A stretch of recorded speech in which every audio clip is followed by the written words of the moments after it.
Hello students, in this video we are going to discuss include directive and taglib directive. So directive la வந்து last video la 3 types சொன்னேன்.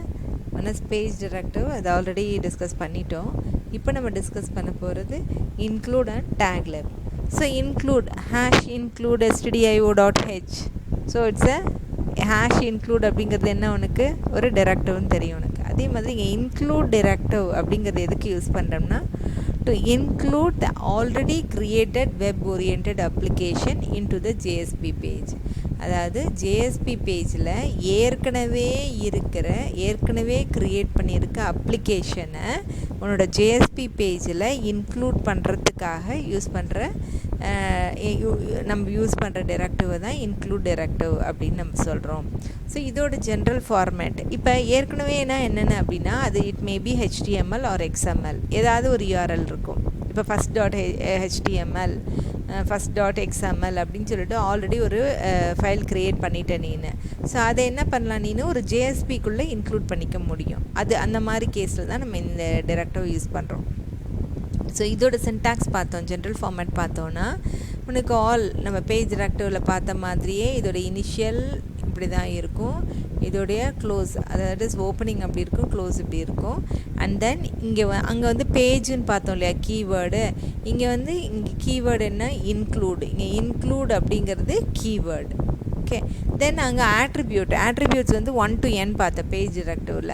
Versus இங்கே include டிரெக்டிவில் ஆட்ரிபியூட்டுக்கு பதிலாக இங்கே என்ன mention பண்ணுவேன், எதை include பண்ண போறியோ அந்த ஃபைல், அந்த ஃபைலோட பேர் என்ன. So relative URL file is equal to that relative URL. So example இப்போ நான் உங்களுக்கு ஒரு எக்ஸாம்பிள் வந்து ஐ ஷோ தட். இப்போ ஃபார் எக்ஸாம்பிள் இங்கே பாருங்கள், இது ஒரு பேஜ் டிரெக்டிவ் வந்து எல்லா JSPலையும் இருக்கும்னு நம்ம சொல்லியிருக்கோம். ஸோ பேஜ் டிரெக்டிவாக இருந்ததுன்னா பேஜுங்கிறது கீவேர்டு, இப்போ இன்ட்டுங்கிறது ஆட்ரிபியூட்டு, இங்கே வந்து இன்ட்டுவில் ஏதோ ஒரு நேம் கொடுத்துருக்குறீங்க. ஸோ இப்போ நம்ம எக்ஸாம்பிளாக பார்க்க போகிறது இன்க்ளூட். இந்த இன்க்ளூட் எங்கே வருது அப்படின்னா HTMLல பாடியில், இந்த பாடி உள்ள இங்கே யூஸ் பண்ணுற பாரு இன்க்ளூட் கீவேர்டு. இங்கே என்ன பண்ணுற file is equal to banner.html. அப்போ banner.htmlங்கிறது ஏற்கனவே க்ரியேட் பண்ண ஃபைல், அந்த ஃபைல் நேமை இந்த ஃபைல் இஸ் ஈக்குவல் டு அப்படின்னு கொடுக்குறீங்க. ஸோ இந்த banner.html இந்த JSP எக்ஸாம்பிள்ங்கிற ப்ரோக்ராம் உள்ள நீங்கள் இன்க்ளூட் பண்ணியிருக்கீங்க. So that is known as include directive. The next one is taglib.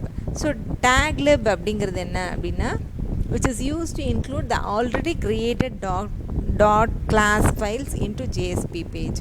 இப்போ இங்கே பார்த்தீங்கன்னா HTML XML ஏற்கனவே இருக்கிறத இன்க்ளூட் பண்ணுறீங்க, எந்த கேஸில் இன்க்ளூடில். வேற இங்கே taglibல என்ன பண்ணுறீங்கன்னா ஏற்கனவே க்ரியேட் பண்ண கிளாஸ் ஃபைலை JSP பேஜில் இன்க்ளூட் பண்ணுறோம்.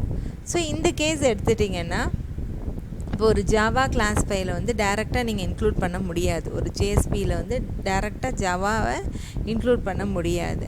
அதனால் அதை நம்ம என்னவா கன்வெர்ட் பண்ணுவோம், ஒரு டாட் கிளாஸை வந்து நீ JSP பேஜில் இன்க்ளூட் பண்ணணுமா இருந்ததுன்னா அதை என்னவா கன்வெர்ட் பண்ணுவேன்னா XML.tld. ஸோ XML.tldங்கிற ஃபைலாக கன்வெர்ட் பண்ணி, இது வந்து XML ஃபார்மேட், இது வந்து XML ஃபார்மேட்டில் நீ இந்த கிளாஸை ஜாவாவில் உள்ள கிளாஸை கன்வெர்ட் பண்ணி அதை தான் நீ உன்னோட JSP பேஜில் யூஸ் பண்ண முடியும். ஸோ இதோட ஜென்ரல் ஃபார்மேட் என்ன பார்த்தீங்கன்னா இது ஓப்பனிங் க்ளோஸ் நான் இனிமேல் சொல்லவே கூடாது உங்களுக்கு. இங்கே கீவேர்டு வந்து உங்களுக்கு taglib, அதாவது ஃபஸ்ட்டு இதில் பேஜ் பார்த்தோம், அடுத்தது இன்க்ளூட், இது இங்கே பார்க்குறது taglib அப்படின்னு சொல்கிறோம்.